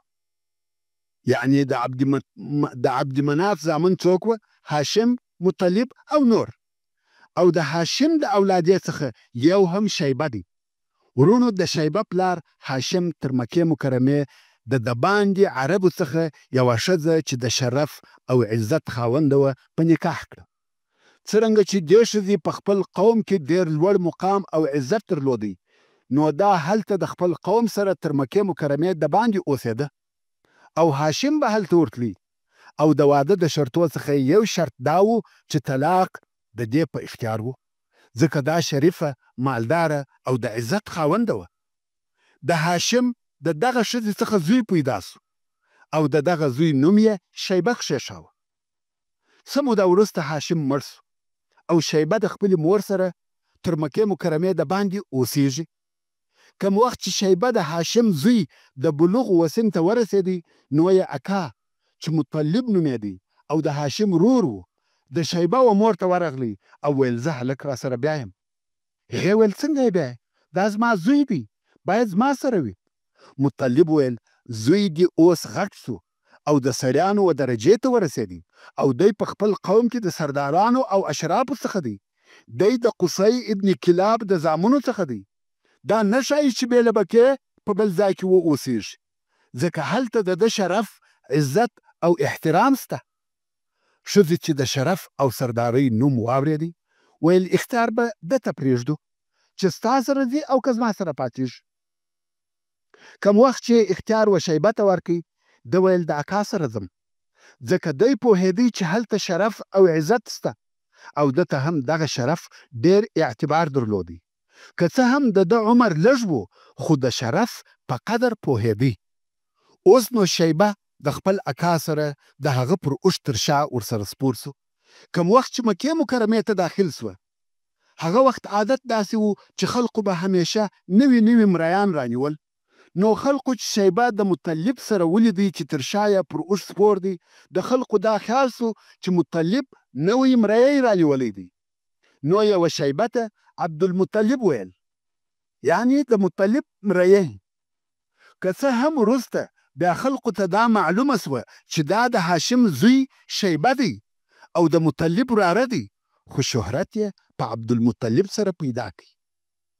دغه عبدالمطلب چې اصلي نوم یې شیبه دی او د هاشم زوی دی، او هاشم د عبدمناف زوی دی او عبدمناف د قصی ابن کلاب زوی دی، زموږ د نبی محمد رسول الله صلی الله علیه و آله وسلم نیکه دی. خیر، عبدالمطلب ځوان سو او واده یې وکړي. د ده اول اولاد چې زوی و، حارث نومېدی، چې د ده تر ټولو اولادو مشر و. کم وخت چې دغه حارث لوی او ځوان سو، البته عبدالمطلب نور اولادونه هم درلوده، خو هغه کوچنیان وه. په دغه وخت کې عبدالمطلب خوب ولیدی. هغه داسې دی بیده او یو چا پر غږ کړه، طیبه وکینه. ده ویل طیبه څه شي ده؟ خو هغه ناره کوونکی ولاړی. دی په تعجب کې سو چې دا څنګه خوب و. دوهمه شپه بیا بیده دی چې یو څوک ورته وایي بره وکینه. ده ورته ویل بره څه شي ده؟ ناره کوونکی بیا ولاړی. نو د ده په زړه کې ور وګرځېده چې یوه کیسه سته، ځکه داسې تکراري خوب بې څه نه وي. درېیمه شپه بیا په خوب کې هغه ناره کوونکی ورته راغلی، ویل مضمونه وکینه. ده ویل مضمونه څه شي ده؟ هغه ناره کوونکی بیا ولاړی. اوس نو بالکل د ده یقین سو چې یو لوی او مهم کار سته چې د هغه په باره کې 3 ورځې پرله پسې خوب وینم. داسې مکرر خوب په عادي ژوند کې څوک نه ویني. 4مه شپه بیا عبدالمطلب خوب ویني چې یو څوک ورته وایي زمزم وکینه. ده ویل زمزم څه شي دی؟ دا وار ناره کوونکی نه ولاړی او ورته ویې ویل هېڅکله نه وچیږي او نه بهیږي. حاجان به په اوبه وې او دغه زمزم د لرشن او وینو په مابین کې پر هغه ځای وي چې سپین وزرې کارګه مشوکه وهي د میږیانو د کلي سره، چې په پښتو میږتون ورته وایي. دا خبرې د عبدالمطلب په زړه کې حفظ او یاد سوې او پوه سو چې ده ته د زمزم د کیندلو وظیفه ورکول سوه. دی باید زمزم وکیني. زمزم په اهل مکه کې مشهور و، اورېدلی یې و، مګر ځای یې چاته نه و معلوم چې چیرې دی. او دا هم مشکله او ناممکنه وه چې د کعبې شریفې ټول اطراف کې د زمزم د پیدا کولو دپاره وکیني. مګر اوس عبدالمطلب ته د زمزم په کیندلو سره امر وسو. دا اشارات او علامات ورته وویل سوه. ځای تقریبا معلوم سو. خو عبدالمطلب ته یو بل تکلیف پیښ دی. هغه دا چې نور قریش کله وده ته اجازه ورکوي چې د کعبې شریفې پر شاوخوا کیندل وکړي، او دی هم بې له دغه یوه زوی څخه چې ځوان دی بل مدافع او کومک کوونکی نه لري. خو په دا سبا دی او د ده زوی حارث دواړه د کوره راووته او کعبې شریفې ته ورغله چې زمزم پیدا کړي او ویکیني. اوس نو په هغه علامو پسې ګرځي چې وده ته په خوب کې ویل سوي وې. اوله علامه دا وه چې په مابین کې د لرې او وینو. دوهمه علامه پر هغه ځای چې سپین وزرې کارګه مشوکه وه. او درېیمه علامه د میژتون سره. دی د کعبې شریفې پر شاوخوا په دغه علامو پسې ګرځي، مګر علامې هیڅ نسته. دی پر دغه حال و چې یو څو نفره راغله غواړي چې یوه غوا د هغه بت سره حلاله کړي چې اساف نومیږي. دا بیان خو مو د مخه درته کړی دی چې اساف او نائله څوک وه او څنګه بوتان سوه. نو دغه نفرو هغه غوا حلاله کړه. د اساف سره یې وینې توی سوې، مګر دغه حلاله سوې غوا د هغه ځای څخه وغورځېده. وینې ځینې بهیږي او غوا ځغلي. څو بل ځای غوځاره سوه. نفر پسې ورغله، د غوا پاته کار یې هلته ور وکړي. لرې او کلمې یې هلته ځینې راویستل. اوس نو عبدالمطلب ته اوله علامه ور معلومه سوه چې دا یې ویني او هغه یې لرې یا لرشین. د دغو دوو په مابین کې د زمزم څاه دی. خو بیا هم دغه منطقه ډېره لو او پراخه منطقه ده، نسي کولی چې ټوله وکیني. اوس نو په دغه ځای کې ګرځي چې پر میژتون پېښ سو. دا هم دوهمه علامه سوه. مګر دا د میژانو ښار هم یوه لو منطقه ده. بیا هم مشکله ده چې دا ټوله منطقه وکیني. په فکر کې دی چې څه وکړي. په دغه وخت کې یو کارګه یا ټپوس راغلی چې په وزرو کې یې سپینې بونې وې. کارګه عادتا ټوله تور وي، خو وده ته په خوب کې ویل سوي وه چې غراب اعصم، او غراب اعصم په عربي کې هغه کارګه ته ویل کیږي چې په وزرو کې یې سپینې بونې وي. نو دې کارګه هغه میژتون ته نږدې مځکه په مشوکه وهل. عبدالمطلب پوه سو چې دا هغه د مقصد ځای دی. نو یې د هغه ځای په کیندلو شروع وکړه. خو قریش پر راټول سوه. ویل دا څه کوې؟ د اساف او نائلې په مابین کې مځکه کینې؟ موږ هیڅکله اجازه نه درکوو چې ته کعبې شریفې ته نږدې مځکه وکینې. ده پر خپل زوی حارث غږ وکړي چې دوی راڅخه ګرځوه، او په خپله عبدالمطلب په کیندلو مشغول دی. خو قریش د یوه طرفه او حارث د بله طرفه سره اخته دي. قریش یې د کیندلو څخه منع کوي او حارث د هغو مخنیوی کوي. عبدالمطلب په خپل کار اخته دی، کیندل کوي. خو دا نقاش او کشمکش تر ډېره دوام درلودی. څو عبدالمطلب پر هغو ډبرو پېښ سو چې عادتا د څا پر خولې ایښول کېدې. یو وار یې نارې کړه: الله اکبر! قریش پوه سوه چې عبدالمطلب د خپل مقصد شی پیدا کړي. نو قریشو پوښتنه ځینې وکړه چې ته څه شي کیندې؟ ده ویل زمزم. عبدالمطلب نور هم خپلو کیندلو ته دوام ورکړي او حقیقتا یې هم د زمزم څاه پیدا کړي. اوس نو قریش ورته وایي: موږ دې په دې څاه کې شریکان یو. عبدالمطلب ویل: د چی شریکان؟ تر اوسه پورې مو زه وکیندلو ته نه پرېښولم، ما وکیندئ. اوس چې اوبه پیدا سوې تاسې مې شریکان یاست؟ ورونو، واقعا په مکه مکرمه کې د اوبو ملکیت ډېر لوی شرف و. اوبه په مکه کې تر اوسه دوی خپلې اوبه د مکې مکرمې د باندې څخه راوړلې، او اوس په خپله په مکه کې زمزم ورته پیدا سو. خو عبدالمطلب پر دې ټینګ سو چې اوبه زما دي. او نور قریش بیا وایي چې موږ حتما در سره شریکان یو. څو خبره تر جنګه ورسېده. خو په آخر کې پر دې فیصله وسوه چې درېیم طرف دې زموږ په مابین کې حکم او فیصله وکړي. ویل دا درېیم به څوک وي؟ هغه هم پر دې اتفاق وسو چې د بني سعد پر کاهن به فیصله کوو چې دا کاهن په یثرب کې اوسېدی. نو یثرب ته رهي سوه چې اوس مدینه منوره ورته ویل کېږي. هلته چې ورسېدل د بني سعد کاهن و خیبر ته تللی و. نو دوی خیبر ته پسې رهي سوه. ورونو، تاسې وګورئ، کم وخت چې الهي دین نه وي، جهالت او بې علمي وي، سحر او جادوګري، کوډې او کاهني څونه پر خلکو او د دوی پر عقیده مسلط وه او څونه یې ځانونه پسې ستړي کول. د مکې مکرمې څخه تر مدینې منورې پورې، بیا د مدینې منورې څخه و خیبر ته، هغه هم پیاده یا پر اوښانو په کوډګر او کاهن پسې ځي. خیر، دوی نو اوس د کاهن د حکم او فیصلې دپاره خیبر ته رهي دي. خو په لار کې چې ټوله ریګ او غرونه دي، د عبدالمطلب او د ده د ملګرو اوبه خلاصې سوې او د هغه نورو قریشو سره هم لږ اوبه پاته دي. څو عبدالمطلب او د ده ملګري د تندې د لاسه مرګ ته قریب او نږدې سوه.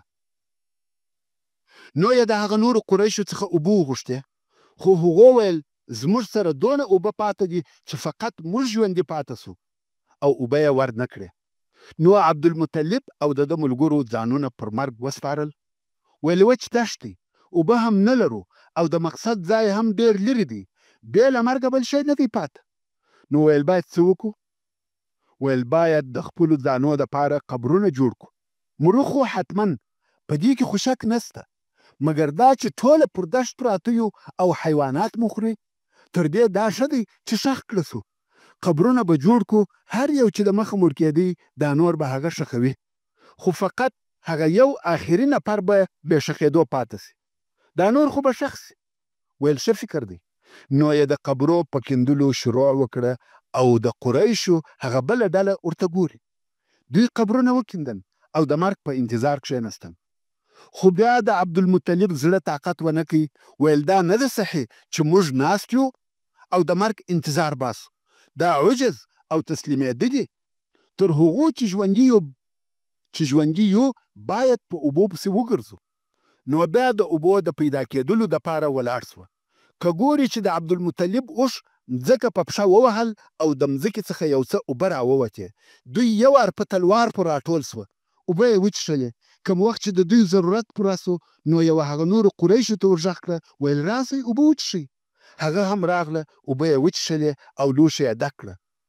نو یې عبدالمطلب ته وویل و تا ته چې الله جل جلاله په دې وچ دشت کې اوبه درکړې، نو زمزم هم ستا دی او الله جل جلاله تا ته درکړی دی. دوی پوه سوه چې دا د الله جل جلاله د طرفه اشاره ده چې زمزم د عبدالمطلب دی. نو زمزم یې وده ته پرېښاوه او د کاهن د طرفه بیرته راوګرځېده. نو سقایه یعنی د حاجیانو اوبول بې اختلافه د عبدالمطلب سوه. د زمزم تصرف د عبدالمطلب او د هغه د اولادي سو. الله جل جلاله و عبدالمطلب ته پرله پسې اولادونه ورکول. 10 یې زامن ورکړه او 6 یې لوڼې ورکړې. زامن یې عباس او حمزه رضی الله تعالی عنهما. دا یې هغه 2 زامن دي چې د اسلام وخت یې نیولی دی او په اسلام مشرف سوي دي. او بل ابو طالب چې اصلي نوم یې عبدمناف دی او ابو لهب چې اصلي نوم یې عبدالعزا دی. دغه 2 د اسلام عصر نیولی دی او مسلمانان سوي نه دي. او هغه زامن یې چې د اسلام عصر یې نه دی نیولی او د رسول الله صلی الله علیه و آله وسلم تر بعثت د مخه وفات سوي دي، هغه عبدالله چې زموږ د پیغمبر رسول الله صلی الله علیه و آله وسلم پلار دی، او حجل، ضرار، مقدم، زبیر او حارث دی. دا د عبدالمطلب هغه 6 زامن دي چې تر اسلام او بعثت د مخه وفات سوي دي. او د عبدالمطلب لونې صفیه، ام حکم، عاطفه، امیمه، اروه، بره. د رسول الله صلی الله علیه و آله وسلم 6 امګانې او 9 اکاګان او 10 د ده صلی الله علیه و آله وسلم پلار. دا د عبدالمطلب اولادونه وه. مګر کوم وخت چې عبدالمطلب د زمزم ساکن دی او څوک یې نه درلوده چې د ده دفاع وکړي، نو یې د ضعف احساس وکړي چې د قوم په مقابل کې ضعیفه یم. نو یې په هغه وخت کې دا نظر کښېښاوه، ویل که ماته الله جل جلاله 10 زامن راکړه، یو به د الله جل جلاله د رضا دپاره حلالوم. کوم وخت چې الله عز وجل وده ته 10 زوی ورکړي او هغه هم ځوان سو، نو عبدالمطلب چې به رهي و 10 ځوانان زامن به تر شا په پسې و. اوس نو عبدالمطلب اراده وکړه چې هغه خپل نظر ادا کړي. نو د کعبې شریفې و کاهن ته ورغلی او د کاهن سره به اقداح پراته وه چې ازلام هم ورته وایي. ورونو، اقداح یا ازلام څه شي دي او کاهن چاته ویل کیږي؟ اول، کاهن هغه چاته ویل کیږي چې د مستقبل یا راتلونکي وخت حالات او اخبار به بیانول او دا دعوه به کول چې زه په اسرارو او پټو حالاتو خبر یم او پوهیږم. او منجم و هغه چاته ویل کیږي چې ستورو ته ګوري، د هغو پر تګ او د هغو پر مواقعو حساب کوي، چې په حقیقت کې دا کار پر ستورو ایمان دی. او ازلام یا اقداح و هغو غشو ته ویل کیږي چې پر هغو بونه کې نوي تړل سوي او د مشرکینو سره ازلام پر څو قسمه وه. یو هغه قسم و چې پر ځینو به هو لیکل سوي وه او پر ځینو به یا لیکل سوي وه او دا غشي به سره ګډ وه. نو که به عربو د یوه کار اراده وکړه، مثلا د سفر یا واده یا د یو شي د رانیولو، نو کاهن ته به ورغله او هغه به د دغه غشو څخه یو راویستی. که به د هو غشي راووتی، هغه کار یې کاوه، او که به د یا غشي راووتی، هغه کار به دغه کال معطله کړي. په دې ازلامو کې نور قسمونه هم وه. مقصد دا چې د مشرکانو د ژوند ټول کارونه او معاملات پر فال، کاهن او منجم ولاړ وه. دا د مشرکانو دین او عقیده وه. بدبختانه نن ورځ زموږ په وطن کې هم ډېر انسانان د کوډګرانو او ساحرانو سره تعلق، تګ او راتګ لري، چې دا کارونه د کفر او شرک کارونه دي، د دین مبین اسلام څخه وتلي او مخالف دي، قطعا حرام او ناروا دي. خیر، خپلې قصې ته به راسو چې عبدالمطلب د کعبې شریفې و کاهن ته ورغلی او پر هر غشي یې د یوه زوی نوم ولیکي.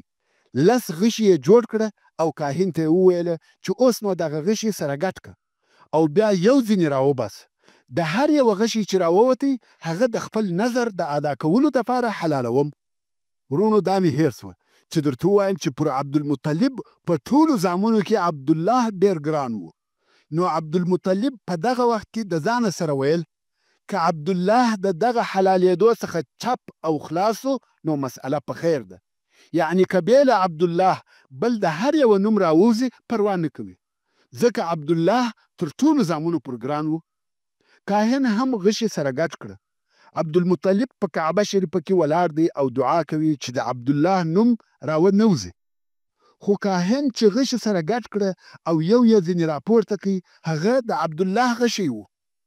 څرنګه چې عبدالمطلب پر خپله وعده ولاړ و، نو یې عبدالله تر لاس ونیوی او د اساف و طرف ته رهي سو، غواړي چې عبدالله حلال کړي.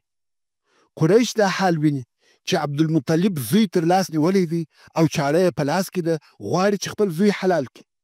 نو قریشو پوښتنه ځینې وکړه، ویل یا عبدالمطلب څه کوې؟ ده ویل نظر مې ایښی و، اوس یې ادا کوم. قریشو زوی ځین راکش کړي، ویل زوی ولې حلالوې؟ دوی یې دې خواته کشوي او عبدالمطلب یې د ځان خواته کشوي. په دغه کشمکش کې د عبدالله سر په هغه چاړه زخمي سو چې د پلار په لاس کې یې وه. نو ځکه عبدالله ته عبدالله اشج ویل کېده، ځکه چې پر سر یې زخم و او اشج په عربي کې هغه چاته ویل کېږي چې سر یې زخمي وي.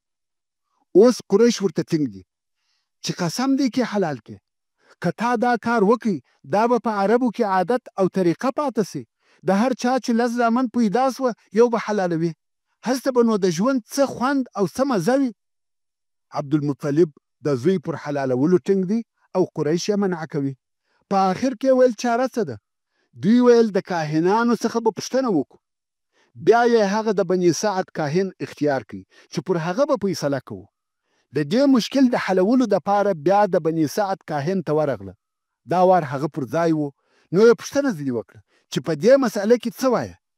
کاهن ورته وویل په تاسې کې د یوه نفر د وژلو دیت څه شي دی؟ دوی ویل 10 اوښه. ورونو، دیت به څه کوایي؟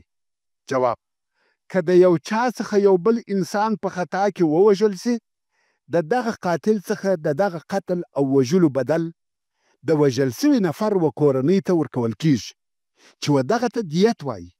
نو کاهن ویل په تاسې کې د یوه نفر د وژلو دیت څه شي دی؟ دوی ویل 10 اوښه. کاهن ویل تاسې بیا غشي سره ګډ کړئ. پر یوه غشي عبدالله ولیکئ، پر بل غشي لس اوښه. که د اوښانو غشي راووتی اوښان به حلال کړئ، عبدالله خلاص سو. او که د عبدالله غشي راووتی نو لس اوښه به شل اوښه کړئ. بیا به د عبدالله سره واچوئ. که په هر وار کې اوښان راووته اوښان به حلال کړئ. او که د عبدالله غشي راوتی لس اوښه به نور پر زیاتوي تر څو چې د اوښانو غشي راوځي او عبدالله د حلالېدو څخه خلاصېږي. د دوی هم دا فیصله خوښه سوه او بیرته مکې مکرمې ته راغله. نو د کعبې شریفې کاهن ته ورغله چې د عبدالله او لسو اوښانو په مابین کې غشي سره واچوي.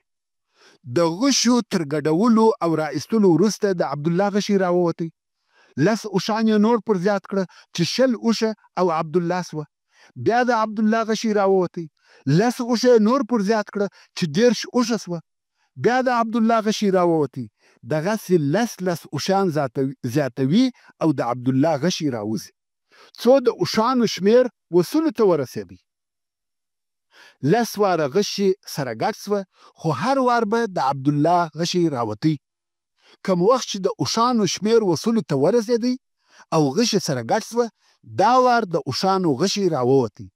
یعنې اوښان باید حلال کړه سي او عبدالله خلاص سو. خو عبدالمطلب ویل یا دا مې نه ده قبوله.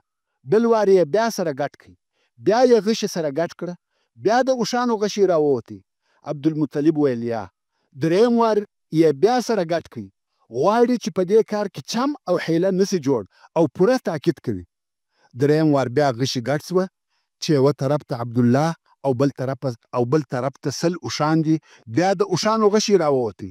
نو عبدالمطلب هم د عبدالله په عوض او فدیه کې 100 اوښه حلال کړه او د هغو د غوښو د خوړلو او وړلو څخه نه انسانان منع کول نه حیوانان. او رسول الله صلی الله علیه و آله وسلم فرمایي انا ابن ذبیحین، یعنی زه د 2 حلال کړه سوو زوی یم چې مقصد یې عبدالله او اسماعیل علیه السلام دي او دواړو ته الله جل جلاله نجات ورکړي. ورونو دا د عبدالله د حلالېدو قصه وه، خو الله جل جلاله په دغه طریقه سره خلاص کړي. اوس نو عبدالله ځوان دی او پلار یې غواړي چې واده وکړي. نو یې یوه باعزته او باشرفه ښځه چې دا هم د عبدمناف ابن قصي ابن کلاب د اولادې څخه وه وروغوښته. او د دې ښځې نوم آمنه بنت وهب و چې د رسول الله صلی الله علیه و آله وسلم سره په نسب کې شریکه او د اسماعیل علیه السلام د اولادې څخه ده. چې په دې ډول سره رسول الله صلی الله علیه و آله وسلم د مور او پلار د طرفه د شریفترین او معززترین نسب خاوند دی او د رسول الله صلی الله علیه و آله وسلم ماماګانو په یثرب کې ژوند کاوه او امینه هم هلته اوسېده. نو عبدالمطلب هلته په یثرب کې د عبدالله واده وکړي او بیا مکې مکرمې ته راغله. په دغه موده کې امینه حامله سوه او د دې تر حمل 2 میاشتې وروسته عبدالله وفات سو.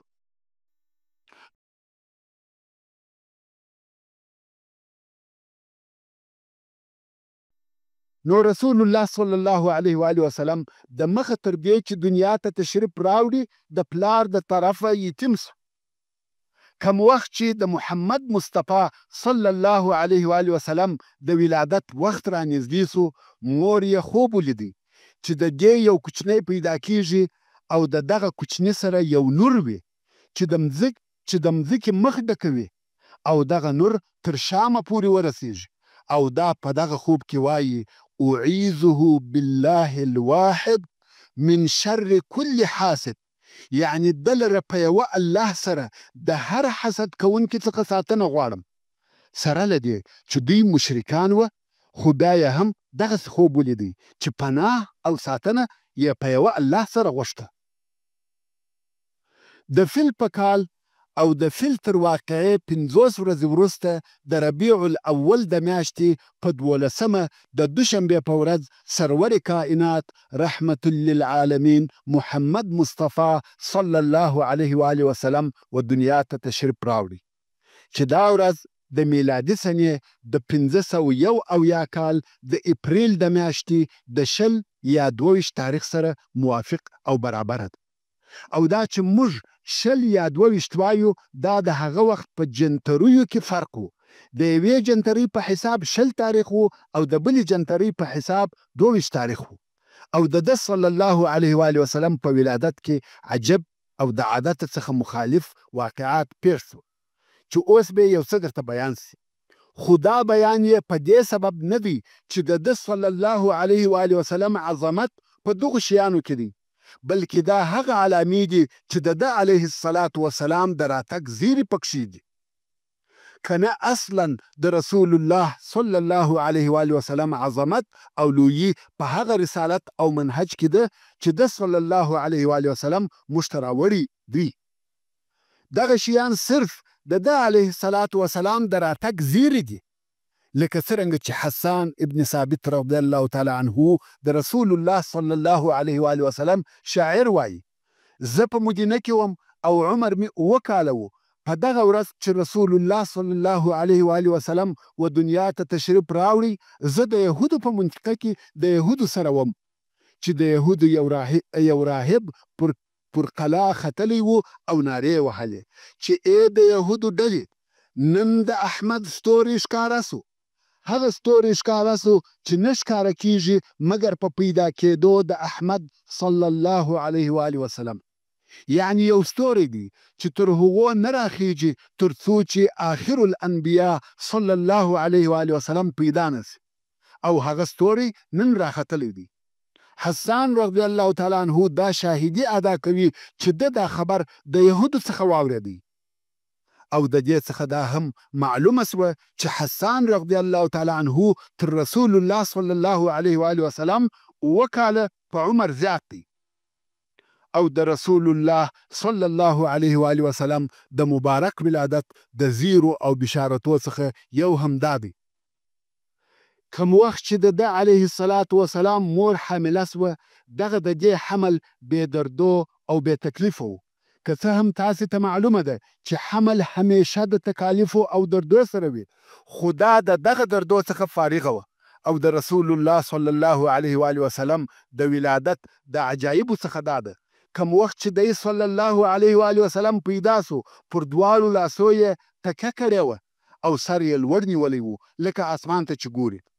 بل دا چې دی صلی الله علیه و آله وسلم مختون وزیږېدی، یعنی سنت کړه سوی و، او مسرور وزیږېدی، یعنی نو یې هم پرې سوی و.